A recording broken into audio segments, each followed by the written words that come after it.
This is my Amazon Basic stapler. I bought it about 3 years ago and it's worked well for me. It's held up fairly well. It came with staples. This is the original box. I have some extra staples still in there. I typically use a different type of staple, but there we have it. I'm now going to give you 3 facts all about staplers. Fact number 1. When you're loading your staples in, sometimes this thing called a pusher will slide down this tube called a magazine really hard and bang your staples out of it.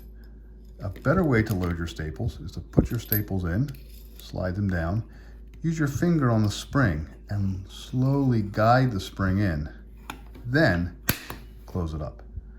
That way the pusher won't jump forward and it won't knock your staples all over the place. This Amazon Basic stapler will also open up all the way. There we go. For bulletin board, click, click, click, click, click. I'm not going to do it on my table, but you get the idea. It does work for bulletin boards. I've done it for some art projects here and there. And then it just closes back down and it's good to go. Another fact about staplers, there are 2 different ways to staple. I'm going to do the first way right here. Hold it in. Nice staple. But there's something right here called the anvil plate. And you can push and you can twist it and pop it back down. There's a little button on the bottom to push. And now that the plate's been turned,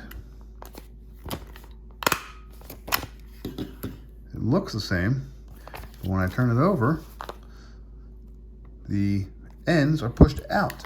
So when you use this part of the plate, it pushes the staples out. This is actually called pinning. It's like a seamstress pin. And it's actually an old school way of keeping together 2 pieces of paper that you want to actually easily separate. So when you staple something, it typically means more permanently together. When you do this pinning method, it sometimes means that they're actually easier to pull them out. So you can just bend the paper like that, and then you can just go ahead and pull them out like that. It's just a little easier sometimes. I'm going to set my plate back to the regular method of stapling. There we go. One last fact with staplers. If you stapled something and you want to remove the stapler, you have a little trick. Most staplers have a little tail on the end.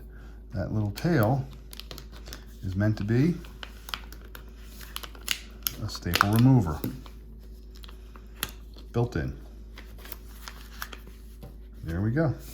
So 3 stapler facts, all demonstrated with a very basic Amazon Basics stapler.